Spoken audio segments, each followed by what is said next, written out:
I think this was kind of inevitable, but it doesn't necessarily make it any easier with Andy Dalton, who spent close to a decade in Cincinnati.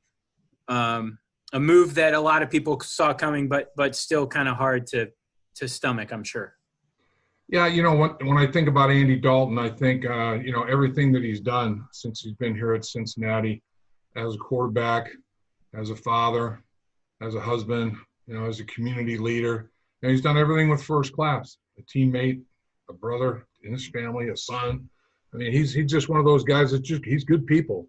There's no question about it. So, it is tough, but I think it's the best thing for him. He gets to go somewhere else where he can, rejuvenate his career and finish it the way he wants to finish it, I'm sure.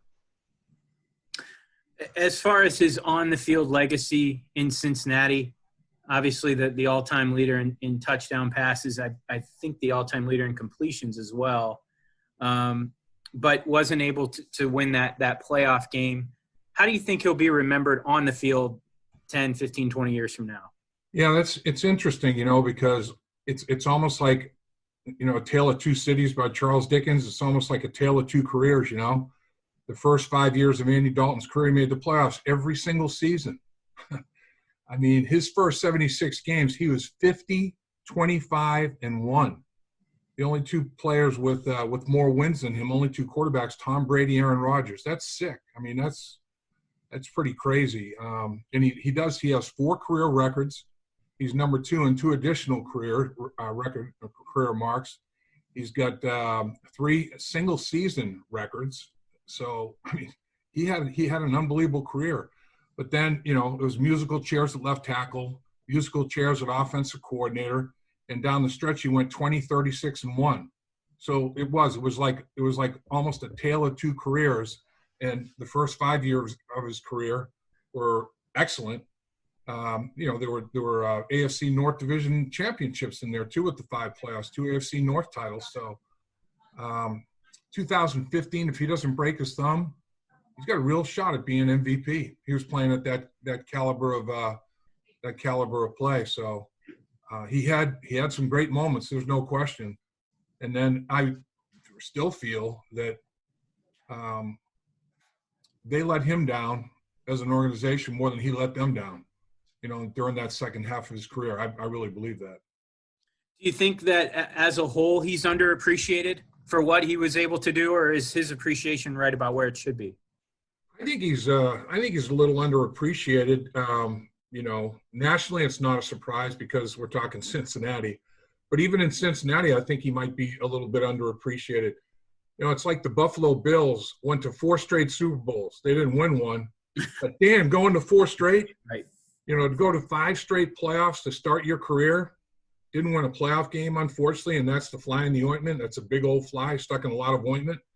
But to go there 5 years in a row to start your career in the National Football League, that's high cotton. Not a whole lot of quarterbacks can – that laundry list is short, very short. So, unfortunately, he was probably the epitome of quarterback takes too much blame when things go poorly and doesn't get enough credit when they're going really well.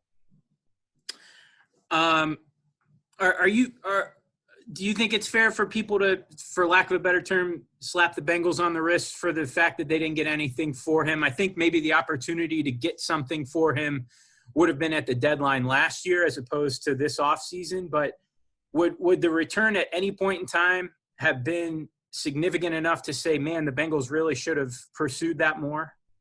Yeah, I think that everybody is surprised that this offseason the game of musical chairs had so many quarterbacks and so few seats.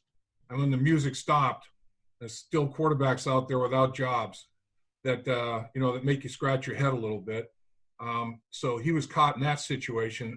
There's no way I expected any kind of a trade when I saw the glut of quarterbacks in this offseason because, why trade capital and then inherit a $17.7 million contract when they're moving on? Everybody at that point was just waiting for them to terminate Andy Dalton. And I still believe that his 2 best shots are Jay Gruden down in Jacksonville, his former offensive coordinator, that he went to the 5 playoffs with is down south, down in Jacksonville as the offensive coordinator down there. And the fact that Bill Belichick didn't draft a quarterback, I guess he was just waiting for the Bengals to waive Andy Dalton, because that would make sense to me that he ends up in New England as a possibility as well. So I think those two opportunities really stick out a little bit. And he's obviously going to take a big haircut, no doubt about that. He'll be making, I don't know, less than a fifth of what he was making probably, what he was going to make. He'll probably be in that, I don't know. I think the highest paid backup quarterback in the NFL is in the $3 million range. But here's a backup quarterback that's got a few skins on the wall now. It's not your typical backup quarterback, to say the least. So I don't know, 4 or 5 million, something like that, in the best case scenario.